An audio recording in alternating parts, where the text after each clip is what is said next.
تاسو د داسې جنۍ سره واده کول غواړئ؟ دا جنۍ وایي که نه، وایي ما د 5 کسانو سره واده کړی و، خو هغه 15 کسان چې دي نو هغه د دنیا نه لاړل. یار ویډیو راسره مکمل وګورئ. که تاسو سره هم د دې جنۍ سره واده کول غواړئ نو په کمنټ کې ضرور ولیکئ. ملګرو سټ چې تاسو ته جنۍ ښکاري که نه، د دې نوم نمراد او د دې تعلق د فیصل آباد سره دی. دا یوه لیډي ډاکټره ده او دا جنۍ وایي که نه، وایي چې زه کله د یوه کس سره واده وکړم که نه نو هغه کس ته څه مسله پیښیږي او هغه ختمیږي د دنیا نه، مړ کېږي لکه ځي د دنیا نه.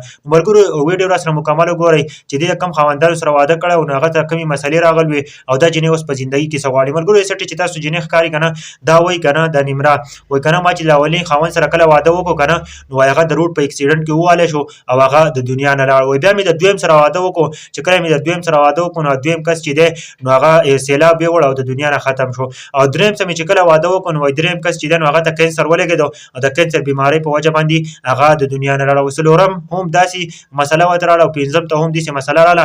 15 کسان چې دي نو هغه د دنیا نه ختم شول. ملګرو سټ چې تاسو جنۍ ښکاري، دا د لیډي ډاکټره ده او دا د فیصل آباد سره تعلق ساتي او دا اوس غواړي که نه چې زه واده وکړم، خو دې سره واده ته څوک تیار نه دي، ځکه چې دې سره څوک هم واده وکړي نو دا جنۍ چې ده نو دې خاوند د دنیا نه ځي، څه مسله ورته راځي.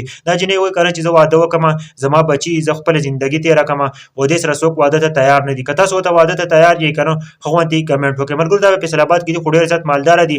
دوی د شاپورو کمپنۍ هم ده، بل دا چې دا په خپله لیډي ډاکټره ده او د خپل بزنس هم دی، ډېر زیات مالداره خلک دی. او بل دا چې دې ته دغه مسله ده چې دا د کوم کس سره واده وکړي نو هغه کس چې دی نو د دنیا نه ختمیږي، هغه ځي په یوه مسله ورته راځي او هغه د دنیا نه ځي.